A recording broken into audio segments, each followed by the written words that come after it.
Азыркы учурда Ош шаарында сатылып жаткан, базарларда сатылып жаткан мал эттеринде тамак аш коопсуздугунда жана ошондой эле сүт азыктарында эч кандай лабораториялык экспертизадан өттү деген протокол жок. Тагыраагы эч кандай текшерүүдөн өтпөй эле элдерге сатылууда. Жаңырган жылда ветеринарияда кандай өзгөрүүлөр болууда? Жетекчиликтен сурап көрөбүз. Азыркы тапта ветеринария адиси бир эле Ошто эмес, Кыргызстан боюнча көйгөй болуп турат. Даяр кадрлар болгону менен айлык акынын аздыгынан көпчүлүк бул кызматка кызыга бербейт. Өзүн ветеринария жаатында көзгө басар кадрмын деп билген Кумарбек Исаков кол астындагы 18 кызматкерди кандай максатта иштен айдаганы түшүнүксүз. Оптимизацияны негиз кылса, мынчалык кадр кыскартуу болмок эмес. Биз азыркы күндө көзөмөл милдети жүктөлгөн 10 кызматкер бул только ошол тамак аш коопсуздугу боюнча жана эпизоотиялык абалдын туруктуу сакталышы боюнча Ош шаарында көзөмөл иштерин эле жүргүзөт. Ал базарлардагы тамак аштын сапатын текшерип сатууга уруксат берүү милдети Ош Түштүк региондук ветеринардык диагностикалык жана экспертиза борборунда өткөрүлүп берилген.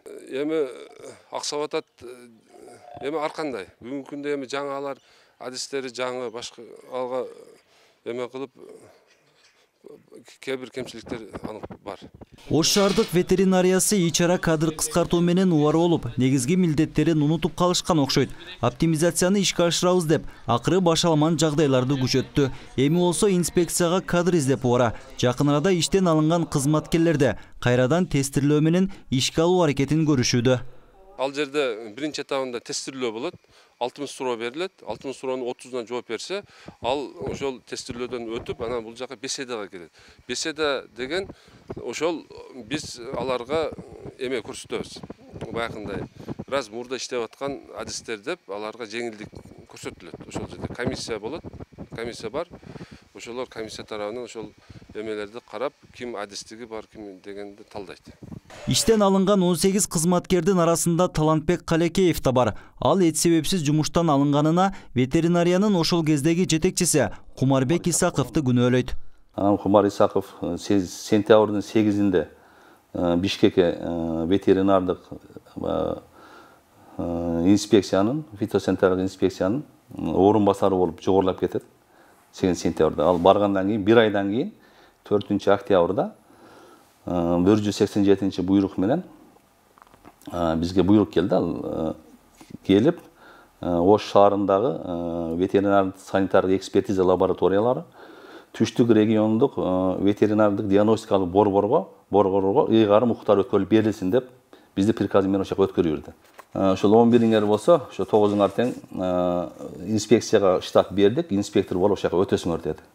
Ал штат бекитилген, конкурс менен өтөсүңөр деди, бирок конкурс качан болот, ал белгисиз бизге азыр. Ош шаардык ветеринариясынын милдеттери Түштүк региондук борбордук лабораторияга өткөрүлгөндөн тартып, базардагы башаламандыктар күчөп кеткен.